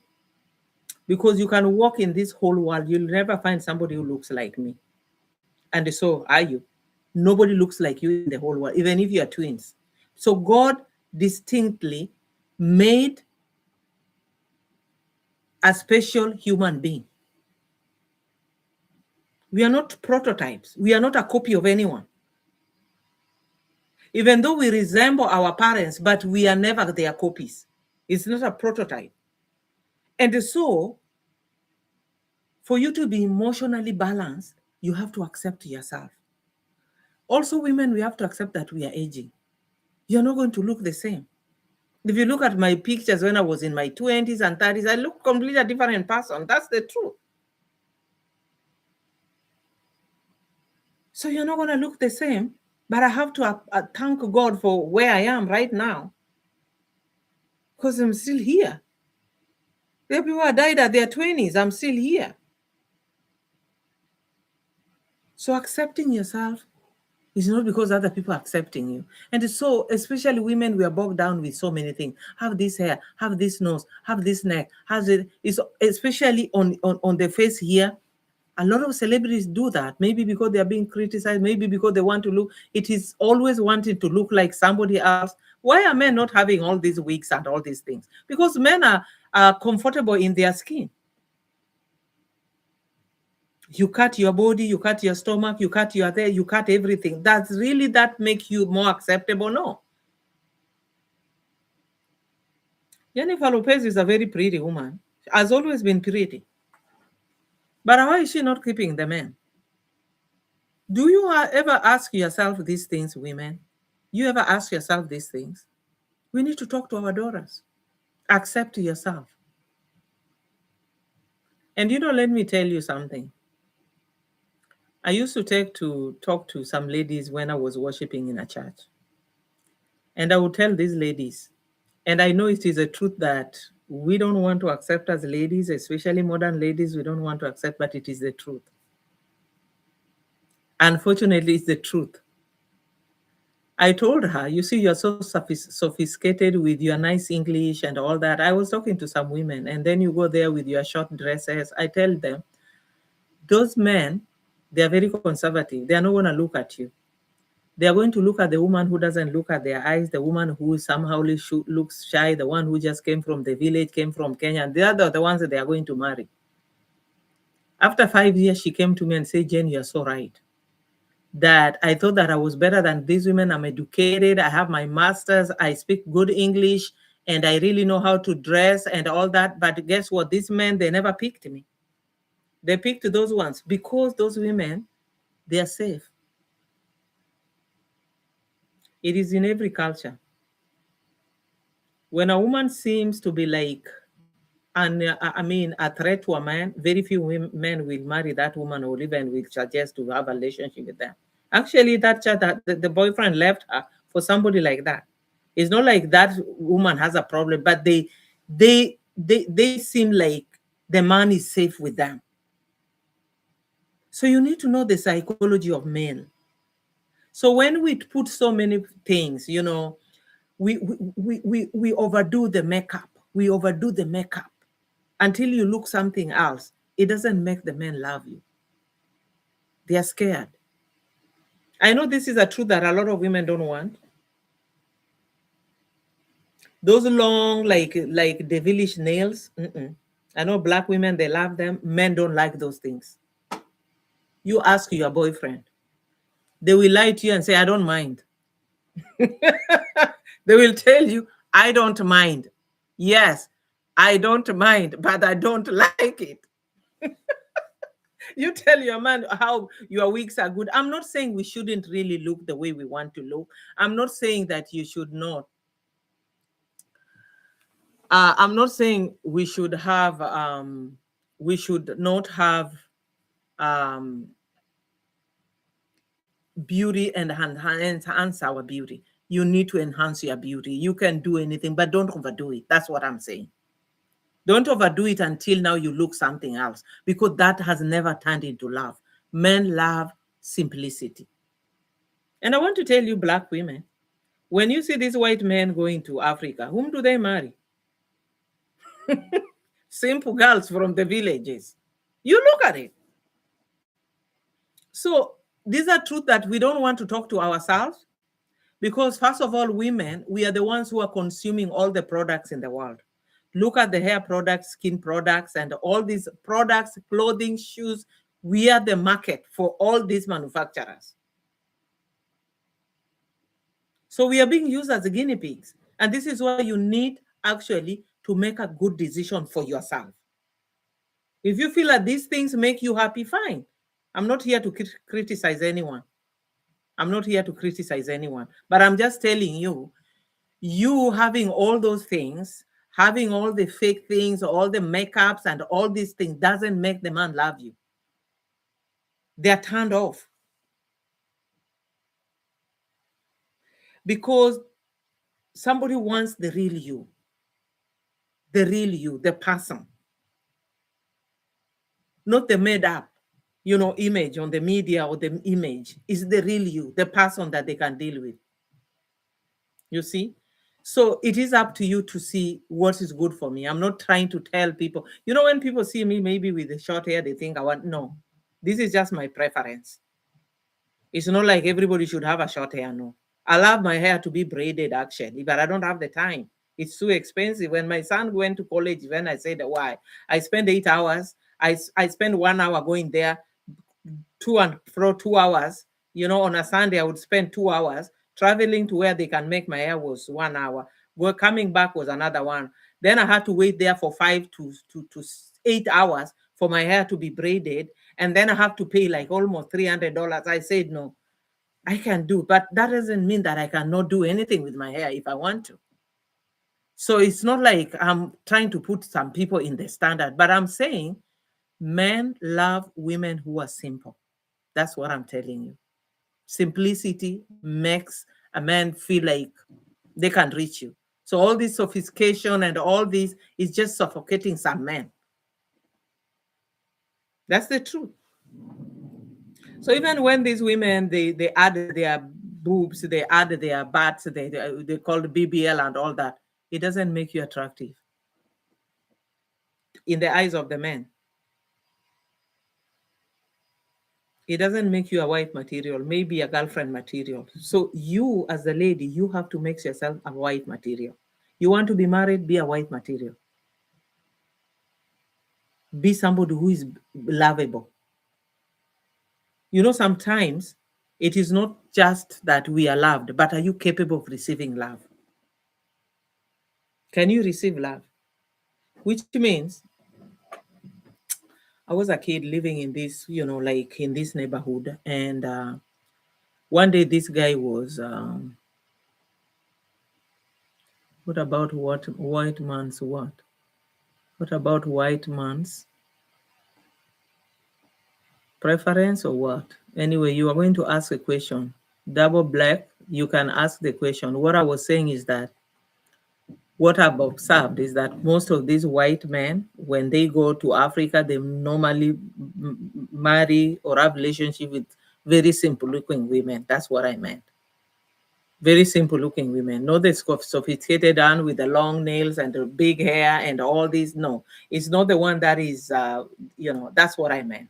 And I'm not saying maybe that's what people prefer, but I'm saying generally, talking to men, a lot of men want just a woman to be so simple, not with too much makeup, too big earrings, shouting, like perfume, which when before you go to the door, that perfume is so strong. All those things, some men are being suffocated with those things. So don't overdo it. Character is more than what we project. Character is more than what we project. You can looking that gorgeous and all that, but when the person that should be loving you cannot feel safe around you, you missed love. That's what I mean. So don't struggle so much to be like this, to belong, and let us teach our daughters to love themselves. That's what I'm saying. Because the society is imposing so much on us as women, that as a woman, you have to be this, you have to wear this, you have to wear this. No. You see, one church, I was going to this church and everybody wanted me to wear those long dresses. And I said, no, I'm not going to wear those long dresses. I'm just going to wear what I think I like. But I'm not going to wear a mini skirt because I don't feel like mini skirt. Somebody need to see any part of your body to like you or anything. And I don't want to expose myself. And I've been married long time because I got married since I was a teenager. So as a married woman, there's no way I'm going to show my legs to some other people there, especially the part they shouldn't see. That's just my principle. And I think is also how you feel about yourself, because how you feel about yourself projects on how you dress too. But I'm not here to criticize anybody how they dress or anyhow. If whatever makes you happy, do it. But just be in mind that we want to be in a relationship, know what men are seeing, know what they prefer. When you have all those long, long nails that look like the devil, a lot of men don't like those things. Maybe you wear those after you get married. And then ask them, they'll say, I don't mind. If they don't mind, it's okay. If they don't mind, it's okay. But if they mind, there are some things you can do away with. And sometimes, let me tell you, there are people, after a while, they just see that this is nonsense. I should not. So that's why I'm not trying to yank somebody from their fashion preference, from whatever they do. No, you do what you think is good, but be aware of your environment and how, if you want to be married, how they see you. You understand? Because if, let's say, I'm just talking from the African perspective, because you see, you can talk from your people, what you know. Let's say you go to the village, or you are going to visit your soon in-laws to be, the parents of your boyfriend. You are going there with the long nails. After people eat, you don't wash the dishes. You're not doing anything. You're sitting with your boyfriend all along. And then you come next time, you're doing the same. Trust me, the mother is going to whisper to that guy, this is not a wife material. So sometimes people don't, I know we say these cliches. Somebody need to accept me for who I am. Yeah, who you are could be lazy, who never washes dishes, never do any housework, you never do anything. You're not a wife material. I know this doesn't sit well with a lot of modern people today. They don't. Somebody's asking me how many children do I have. I have 3, 1 daughter and 2 sons.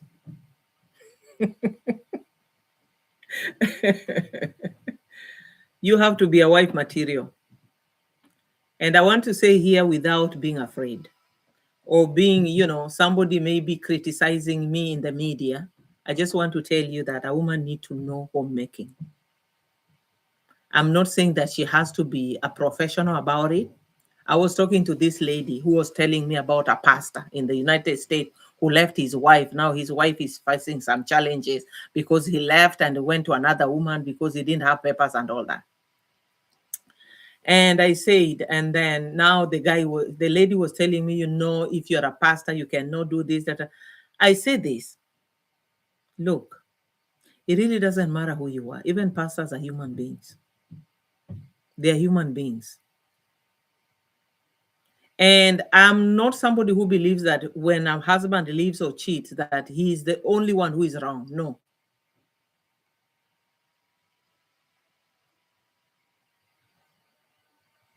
You could have a husband who is alcoholic, but it could be also from your nagging.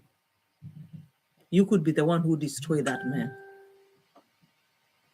You could have a husband who is cheating, but you also enable him to cheat. And so I'm not here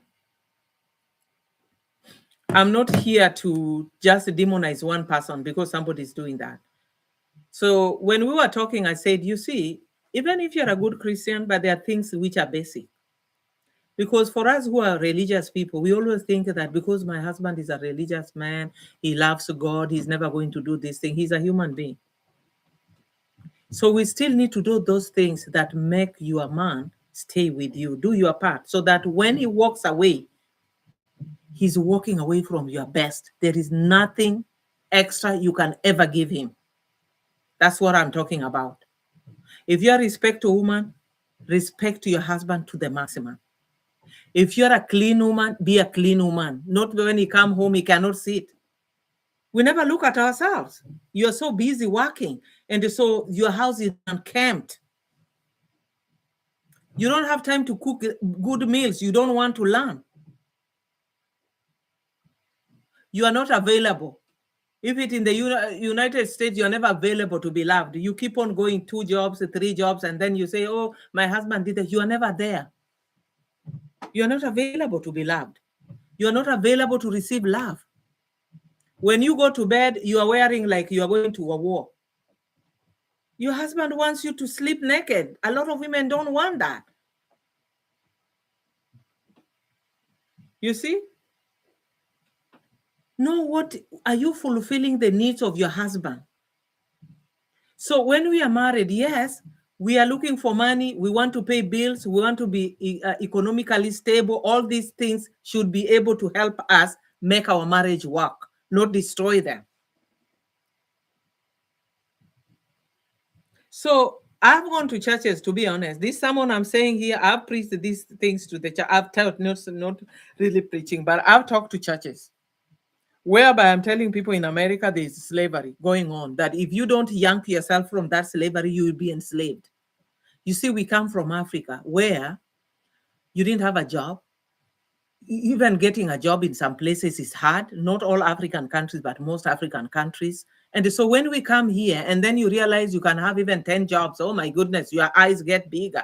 Not realizing this thing can destroy you. You're a human being. How many can you do? How much money do you need? And I keep on telling people, if you really want to make money, you have to get a business. You cannot be rich working for people. And I'm telling you guys, I'm telling you that for free. If you want to be rich, you have to look for a business. You cannot be rich working for somebody unless you are a CEO. They get bonuses of $1 million, $6 million a year. But if you're just a regular worker, you can never be rich working. Doesn't matter how many jobs you are doing. You're going to pay bills and pay more taxes. So you have to choose.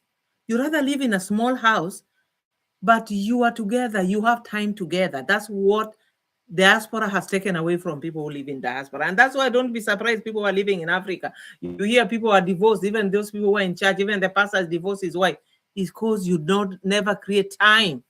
Love needs time. Quantity and quality time. You know why quality time and quantity time? Quantity time is like yesterday. You see, it started snowing, so we are sitting with my husband there, watching TV, talking, and it's a quantity time. It's the time. After this, because I just showed you how the snow is out there, it's snowing, we're just gonna sit and relax. Maybe do a few things in the house, but I just relax. That's quantity time. Quality time is making sure that job and all these other things we are doing does not take away our alone time together. You have to be deliberate, intentional.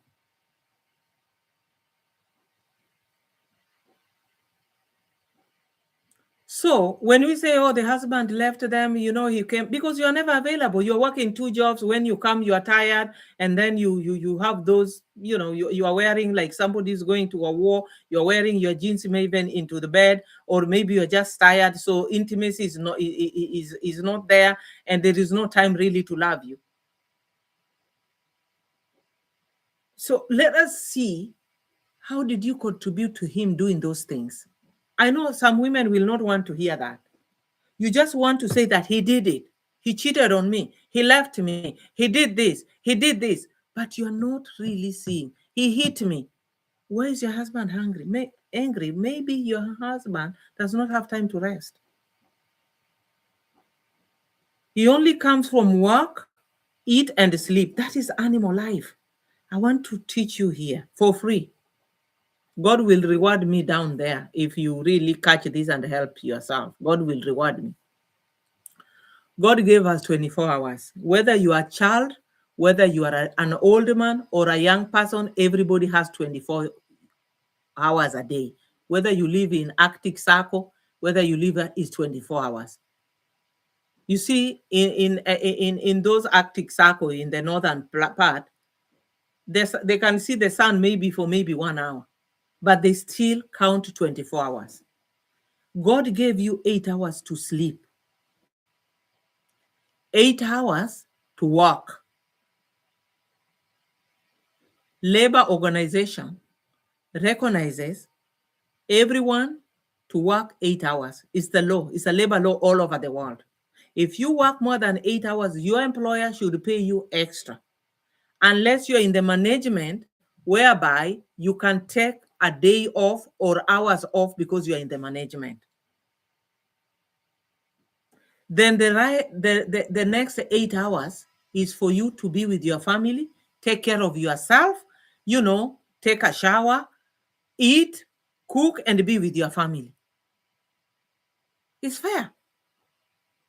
But you know what the life in the modern world is now, especially in diaspora? They are telling you work hard. So sleep 5 hours. Most of the time work and make money. You don't have time to take care of yourself, your emotions, and your health. And so you are not a good lover. You're a bad husband and a bad wife because you're never available.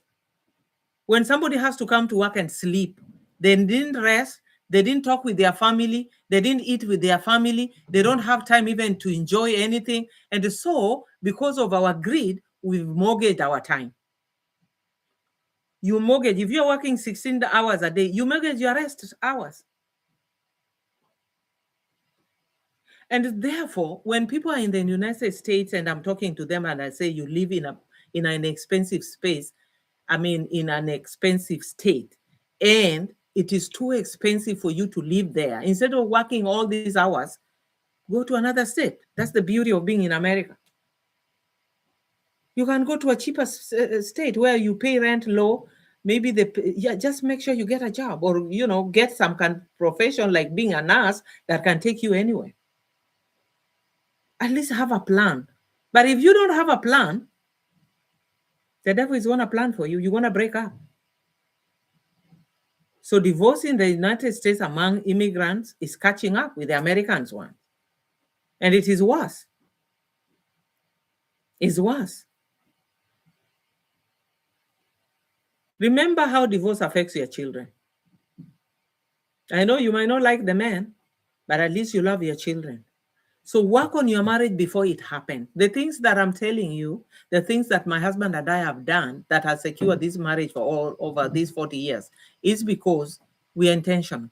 We know that we are human beings. We know we are making mistakes. We know there may be quarrels or things we've said to each other that we are never going back there.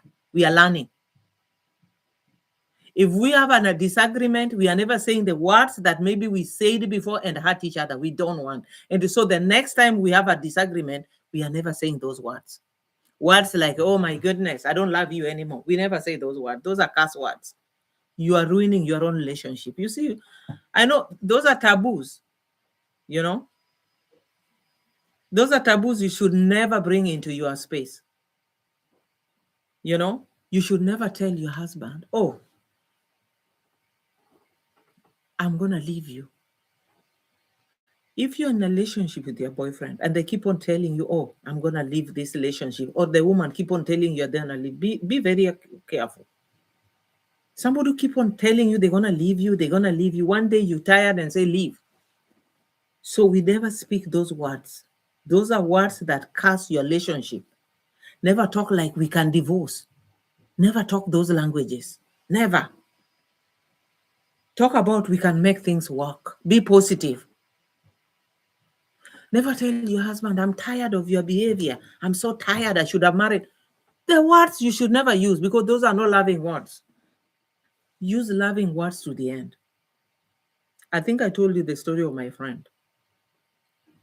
If you are here for the first time, I told you the story of this, my friend. My friend told the husband when she realized he's cheating, he said, you know what? I realize that you don't love me anymore, you love somebody else. For me, I still love you, but I cannot force you to be with me. So I'm giving you an opportunity to leave and to go and be with that woman because I'm respecting your choice. How many women do that? You think the guy left? He didn't. When you do good things to people, kill them with goodness. That's the best revenge.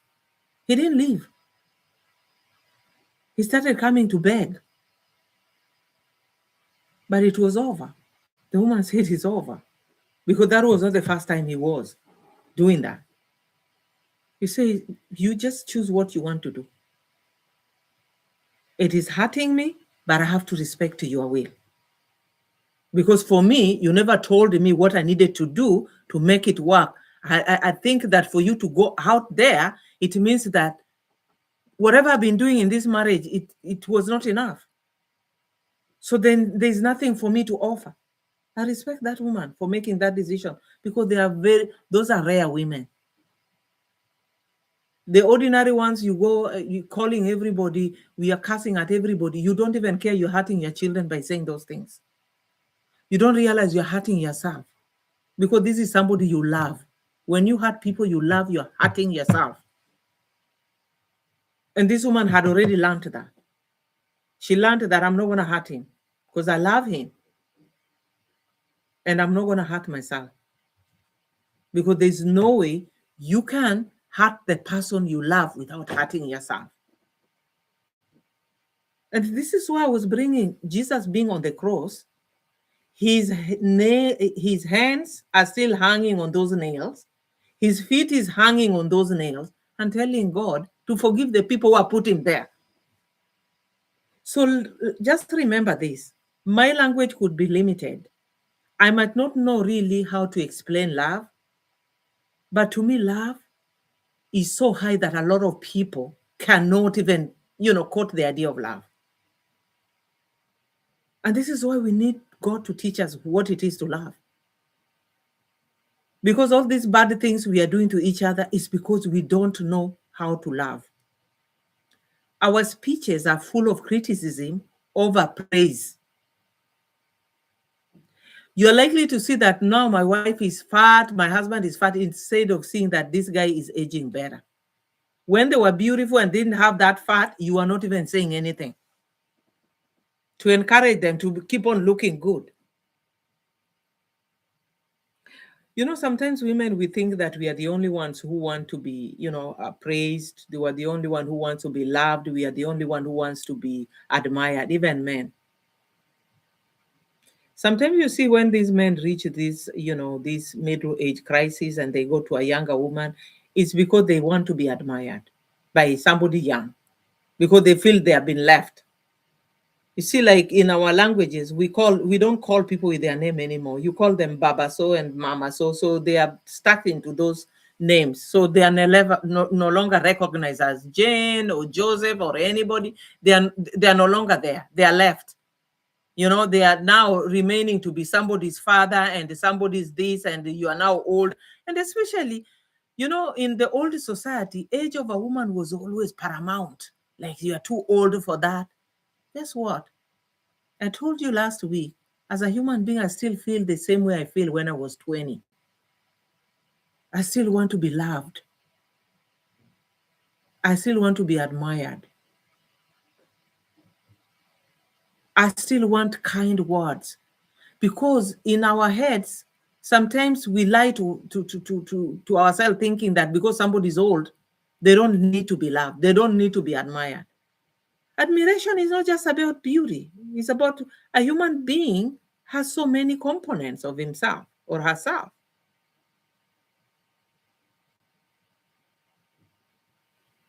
You look at the TikTok, you see those older people doing some dances, doing some things. Don't you?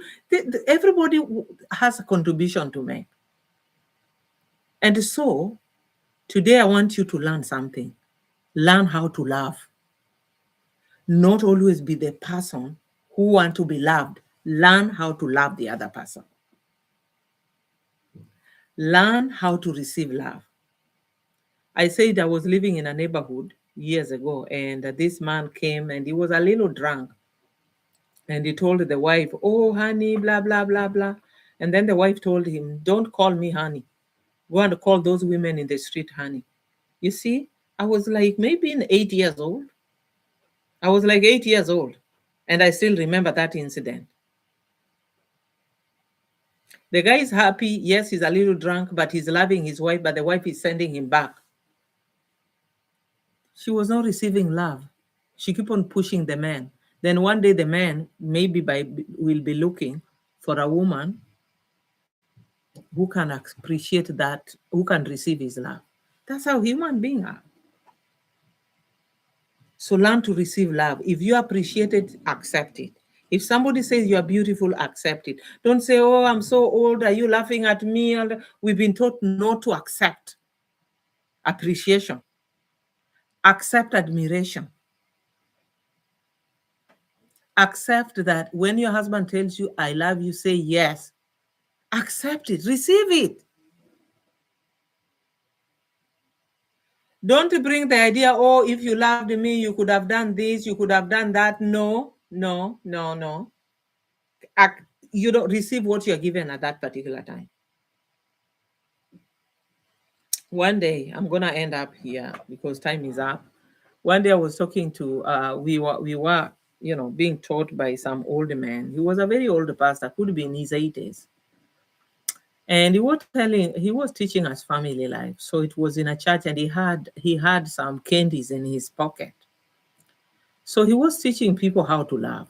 And he told us that time, I think I was like 26, 25. He told us that, when you want to show somebody love, you don't need those big things. So he got candies from his pocket, and he gave it to the husband, and they say, give it to your wife. He said, that is it. That's how you love. Another pastor taught me that when your husband comes from work, he's tired. Maybe you are home. Let's say you're a housewife. When the pastor was telling me this, I was a housewife. He says, hold your hands, the hands of your husband, and say, welcome home, my husband. I know you are tired. Sit down, and I'm gonna make you food. And this is what this pastor told me. You can remove his shoes, and maybe take his jacket off and all that. But guess what? One day the pastor was teaching the same thing in the church. Now we were in a group. He had already taught me when he came to my house. I was alone when he came to my house with my daughter. And he taught me this kind of, when you're still young and naive. I was resistant. How do I do all that thing? Somebody comes through the door. I shake his hand. He sit down. I remove his shoes, and then I take off his jacket. But the pastor told me, your husband will understand that language than you doing anything. So when we were with some women said, I'm not going to do that. I'm not his slave. Because love is too high up. It is too high for most of us. It's such a high standard. You see, even me saying that, some of you will have a problem. Oh, that's slavery. That's slavery. Oh, I can never do that. But if somebody is doing that to you, would you love it? Yeah. If I come from work with your high heels, and my husband, will come and say, honey, sit down. Let me remove your high heels. Let me take your jacket off. Let me take your bag and put away. Where do you want me to put your bag? Where do you want me to do this one? Wouldn't I love it? Wouldn't I do that? So why can't you do it? If you really find it, yet you cannot do it, pride and ignorance is sitting with us. So if there is anything you want to pray for, don't pray for money. Pray for love. One day some woman was telling me, oh, Jen, she was talking about somebody who actually had sisters, and the husband was cheating with the sisters. And then she said, if it were me, I would really beat that sister. Send them away. They cannot be sleeping around with my husband. Then I told her, for me, I'm not going to do that. She said, how come? I said, I'm not going to fight other women for my husband. She said, Jen, you don't love your husband. I say, no, that's love. That's love. He say, how come? You don't fight for your husband? I say, no, you don't fight for what belongs to you. Why should you fight for what belongs to you? This is my husband. My sisters are not his wife. So if he's going to my sister, it's not my sister's problem. It's my problem. It's not my problem. It's his problem. Why should I fight with my sisters? Why should I fight any woman anyway? And then he said, oh, then you don't love your husband. I say, so you want to tell me the one fighting the other woman is the one who loves? Oh, because now you're fighting for him, so the man is happy. She was with her husband that, oh, now you have to fight for the man. I say, no.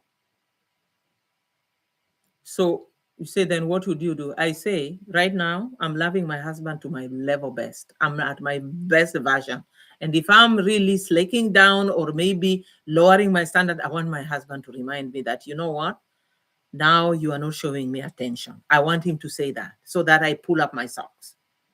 But if he run away from that love that I'm giving him, there is no any other thing I can give. You let him go in peace, because that is also a form of love. Why hasn't God killed everybody who is a murderer and doing all these crazy things? Because it's a form of love. God is giving them a chance. Why is the Bible telling us that the people will go to hell? Because they choose hell. God didn't put them there. They choose hell. When Adam and Eve were eating God's fruit, did God say, hey, don't do it? No. He already told them, don't do that. You're going to die. So when you are truly loving, you are not going to kill somebody because it's because you are not loving. That's why now you want to harm somebody. A woman who was my neighbor used to talk down to the husband. Then the husband now married a second wife. And now what she was doing was now fighting with this woman for attention. That's too late. Those are the things that I've learned in my life. Those are things that I've learned. Your husband now has another woman. Now you're fighting. What are you fighting for? You should fight now that we are together. There is no any other woman. There is no problems in our marriage. That's when I should be at my best. And if he leaves that best and go to another one, that there is nothing else I can do. He's free to go. But you know what I added? I told this woman, I love my husband.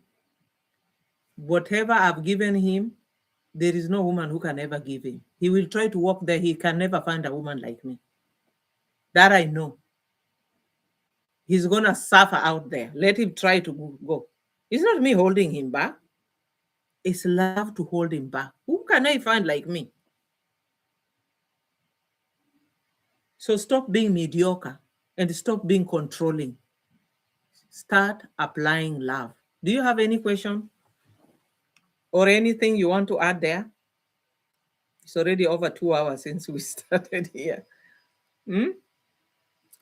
Is there anything that you want to add? We are ending now. Is there any question? Today people are very quiet. I don't know why. I think somebody had asked question last week and they might think I ignored. I did not ignore. They asked about teaching positions in America. I really don't know the website, but I asked a friend of mine who might know the website. And once we know the website, I'm gonna, maybe put it in the comments down. I'm gonna put it there and I will let you know maybe if I found them.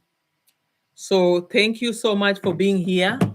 Thank you for sharing our videos. I just want to let you know, please, we are on YouTube. Imagine we have a lot of subscribers on TikTok, but we don't have subscribers in our YouTube channel. So please go to our YouTube channel today and subscribe. If you think that this is something that we can learn, this is something that we can, help each other. This is something that we can share. And if you feel like you get something that you learned today, and next week you're gonna be here. So deliberately, we started around 12:30 p.m. Eastern time, which is about 8:30 Kenyan time, and 11:30 Central time, and that's like 9:30 Pacific time. 9:30 a.m. Pacific time. Pacific are people in California, Washington State. They're just waking up. That's why we put it right now. If they're waking up, they can find us here, because right now it's about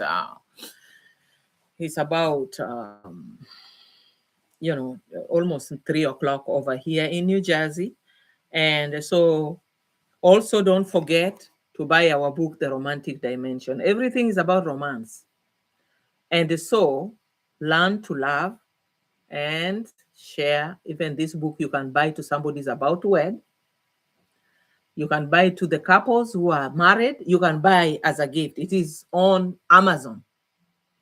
It is on Amazon. And also our book is on our TikTok channel. So thank you so much. Watch our YouTube channels. I know we are still working on the logistics so that we can edit our videos even on YouTube. So we are just starting. And so thank you so much for being here. I love your comments. I love your appreciation. And I love your presence here. You really encourage me to be here, to be talking for 2 hours. It's not easy. It's not easy. It's not easy. So may God bless you. And thank you.